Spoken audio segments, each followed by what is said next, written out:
Enraptured moments have we spent on Pendle's noble battlement, lone outpost of a warrior band, and grandest hill in all the land.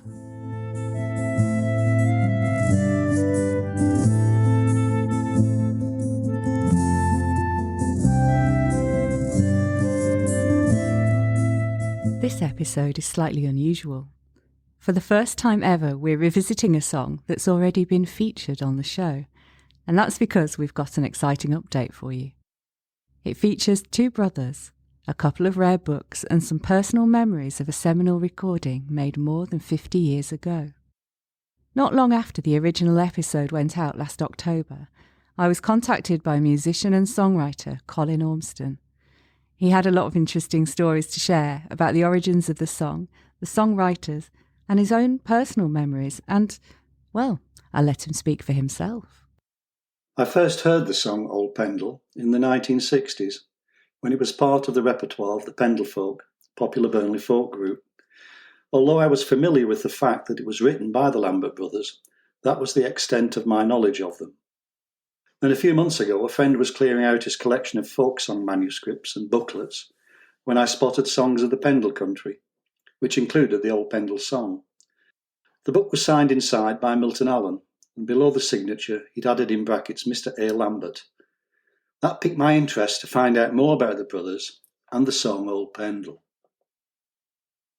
Milton Allen was the pen name of Alan Edmondson Lambert, a newspaper journalist for the Cone Times and later the Accrington Observer, who, with his brother Milton, composed many songs relating to the area surrounding Pendle Hill in Lancashire.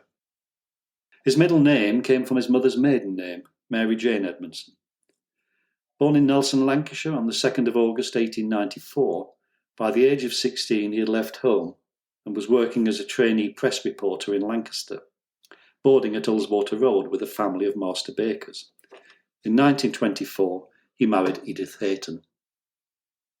Moving to Accrington in the 30s and 40s, he became a prolific songwriter and with his brother Milton published two songbooks, Songs of the Pendle Country, Book 1 and Book 2. His brother, James Milton Lambert, was a woodworker, and along with brother Joseph and their father Thomas, worked at Lambert's timber yard on Manchester Road in Nelson. Book 1 begins with a tribute to Old Pendle, written by D. Latham, who also did the etchings for the book. Around certain places, often sanctified by 1,001 memories, are gathered as to their natural centre all our tenderest associations and most touching thoughts. We all ought to love, and all do love severally, some places more than others. We of East Lancashire love, as no place can be more exceedingly loved, that mighty and historic mound known as Pendle Hill, which stands not only as an object, giving us a defined geographical location, but as a symbol of our hardihood. None but the most uninformed can behold the majesty of the mound without yielding to a recollection of the grim story of the superstitions of the 16th and 17th centuries, when the surrounding district was universally notorious as a centre of witchcraft. All that has passed into history, but the old hill reigns on, calmly supreme. Words cannot express the love we have for this never-changing guardian of the vale. The book included the following 7 songs: Coldweather Hill, which is the highest point on the road between Barrowford and Gisborne; Old Wheatley, which was the village of Wheatley Lane; Bonnie Downham, which is one of the jewels of the Pendle area and dedicated to a Mrs. Asherton; Old Pendle, the hill which overlooks all of the Pendle area and was dedicated to the Pendle scribe J. Bates; Bonnie Ruth of Sawley, no idea who this lucky lady is; Barrowford, which was dedicated to Councillor Mrs. Hindley, J.P., and this song helped to raise funds for the Readerford Memorial Hospital in 1942. And finally, The Lovely Earth, which was dedicated to his organist friend W.J. Howell, with the words written by Alice Miller. Book 2 includes only 5 songs: Hurstwood, which is a small village near Wistthorne on the outskirts of Burnley; Fair Alice of Extwistle Hall. This was based on a novel of the same name by J.W. Neeshaw. Waddington Fells, with words written by W.P. Robinson; Pendle Witches. This was dedicated to the girls of Accrington High School. I bet they were thrilled. And Tommy the Pedlar. Copies of both books are held in the reference sections of local libraries in Burnley, Colne, Nelson and Accrington. And incredibly, I found a copy of Book 2 in the New Zealand Library archives. Other songs I've discovered, which do not appear in either of the books, are Walloper Well and Blackpool by Twilight, although I've not been able to find manuscripts for these two songs. Old Pendle is undoubtedly the most popular and most recorded song. Proud Pendle, famed in witch's tale, thou ancient monarch of the vale, we feel and love thine every mood, and worship midst thy solitude. It was probably written in the late 1930s, and certainly before 1942, where it's mentioned in an article in the Barnoldswick and Earby Times. There it says that it was a popular song amongst local school children for many years. The original song contained 3 verses. In the late 1950s, Brian Osborne of the Blackpool Taverners added a verse which is now verse 3 of the new version. The tune, however, has been a source of some controversy over the years. The original tune is very Victorian and very different to the modern version, and I assume it was written by Alan Lambert, as the book contains no reference to another composer.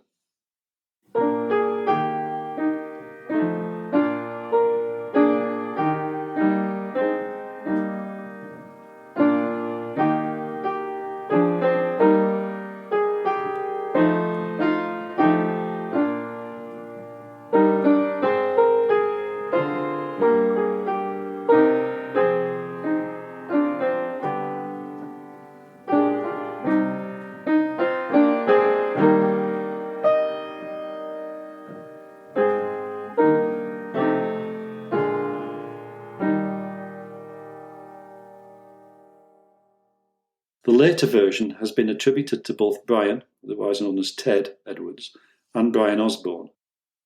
I guess it's a grey area, and the truth maybe lies somewhere in between. Maybe Brian Osborne tweaked the Brian Edwards version. I guess we'll never know. One of the strange things I've come across in the research is that James Milton Lambert is never mentioned in any of the articles of the time as being the other half of Milton Allen. Also, as I mentioned before, in my copy of the first book, it's signed by Milton Allen, and underneath, in brackets, Alan Lambert has annotated his name. No mention of Milton. I have no doubt he was involved in the writing of some of the songs, principally because in the text describing the song Barrowford, the following words are used. Barrowford has long been held in the warmest affection by the brother writers of the Pendle songs. Maybe Milton's contribution was limited to these local songs, because we know that Allen wrote over 200 songs in his lifetime and was an accomplished musician.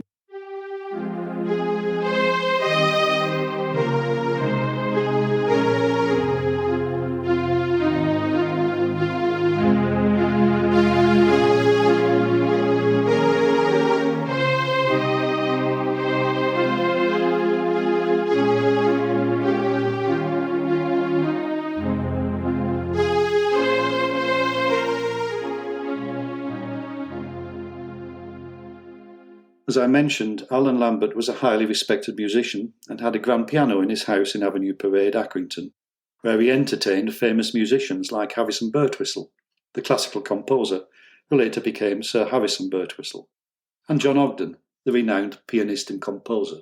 Alan died on the 17th of March 1980 at Craik Dean, Lowick Green near Ulverston in Cumbria. Milton died in 1974 in Nelson, Lancashire. In a final amazing coincidence, the version of Old Pendle recorded by the Pendle folk for their album in 1970 was recorded in the Stody Swiss Roll Factory, directly across the road from Lambert's timber yard in Nelson. I was at the recording session because they were also recording one of my songs for the album. Neither building now exists. It is quite sad that many of the 200 or so songs have probably disappeared, most of them being on individual manuscripts. Odd ones are probably lying around unnoticed in attics and forgotten collections around the country. Milton Allen's songs provided a unique insight into the villagers and the people in this corner of East Lancashire, and to lose them would be to lose an irreplaceable insight into the local history of the times.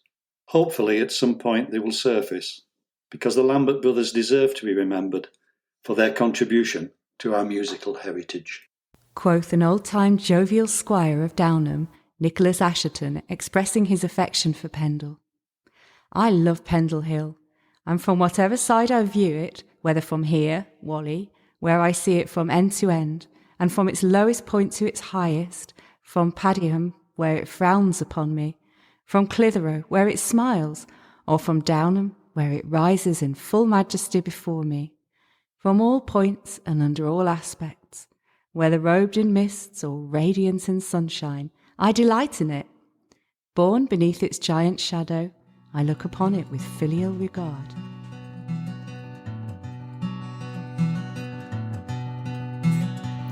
O Pendle, thou standest alone, twixt Burnley and Clitheroe, Whalley and cold, where Hodder and Ribble's fair waters do meet, with Barley and Downham content at thy feet. O Pendle, majestic, sublime, thy praises shall ring till the end of all time.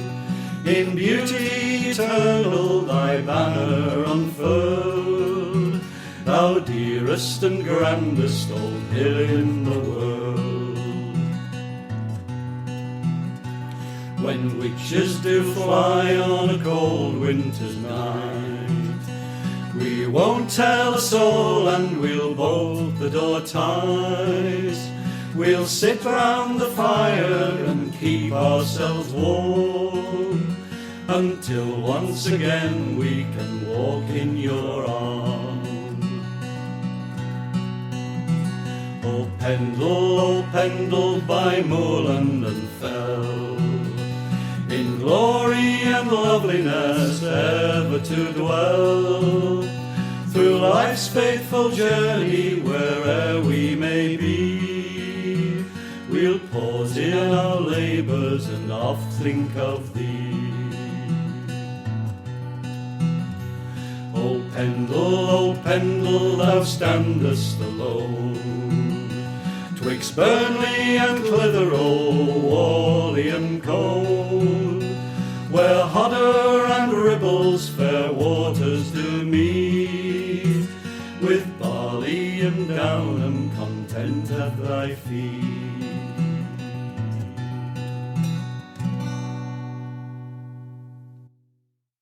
Handed Down is presented by Jenny Shaw. It's here to celebrate traditional songs and the people that sing them.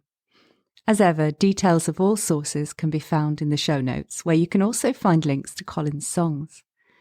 Thank you for listening. I'm always really happy to hear from you, so do drop me a note on Twitter with any feedback or ideas. My Twitter handle's handeddownpod. We're going to be back soon with more stories and songs. Until then, take care.